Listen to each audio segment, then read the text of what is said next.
ఈరోజు మనం పిల్లల్లో ఈ ఇన్హేలర్స్ ఎట్లా వాడుకోవాలి అనే విషయం గురించి మాట్లాడుకుందాం. ఇది మనకి మన యంగ్ వాలంటీర్ ద్వారా మనం ఇది డెమాన్స్ట్రేట్ చేస్తున్నాం. Okay my friend, high five. Right. Okay, so inhalers నార్మల్గా మనకి ఇట్లా ఉంటాయి ఇన్హేలర్స్. అయితే పిల్లల్లో ఇన్హేలర్స్ డైరెక్ట్గా ఇవ్వకూడదు. డైరెక్ట్గా ఇస్తే ఆ మందు అంతా నోట్లోనే డిపాజిట్ అయిపోతుంది, లంగ్స్ లోపలికి మనకి మందు చేరదు. అందుకనే మనం ఎప్పుడు కూడా ఇన్హేలర్స్ స్పేసర్ డివైజెస్తో వాడాలి. ఈ స్పేసర్ డివైజెస్లో 2 రకాల స్పేసర్ డివైజెస్ ఉంటాయి. ఒకటి ఇట్లాంటి మౌత్ పీస్తో వచ్చే స్పేసర్, రెండోది మాస్క్తో వచ్చే స్పేసర్. ఇప్పుడు బాగా చిన్న పిల్లలు 5 years కంటే తక్కువ ఉన్న పిల్లలు కోఆపరేట్ చేయలేరు కాబట్టి ఇట్లా మాస్క్తో వచ్చే స్పేసెస్ వాడుకుంటాం.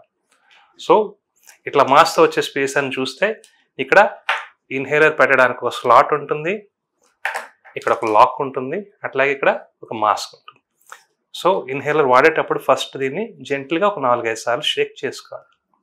షేక్ చేసుకొని ఇట్లా పెట్టి ఇప్పుడు పేషెంట్ ఫేస్ మీద పెట్టాలి. ఇట్లా నీ ఫేస్ మీద ఒకసారి పెడతానన్న. ఓకే, సో ఇట్లా పెట్టి ఇట్లా ప్రెస్ చేసి ఇక్కడ ఒకటి పట్టుకొని కదలకుండా ఇట్లా పెట్టుకొని ఇక్కడ మంచి సీల్ ఫామ్ అవ్వాలి, ఇక్కడ లీక్ అవ్వకుండా. సీల్ ఫామ్ అయ్యి ఇట్లా పట్టుకొని ఒక 30 seconds పట్టుకోవాలి.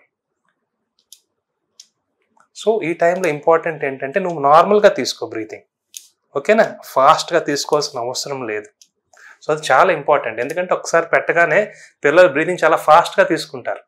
అట్లా తీసుకోకుండా రిలాక్స్డ్గా తీసుకోనా, స్లో అండ్ రిలాక్స్డ్గా తీసుకో. ఓకే, నార్మల్గా ఎట్లా తీసుకుంటో అట్లా తీసుకో.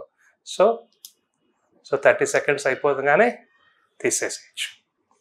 తీసేసి ఒక 1 minute గ్యాప్ ఇవ్వాలి. 1 minute గ్యాప్ ఇచ్చి ఇంకో డోస్ ఇవ్వాలంటే 1 minute తర్వాత ఇవ్వచ్చు. Okay, well done. రైట్.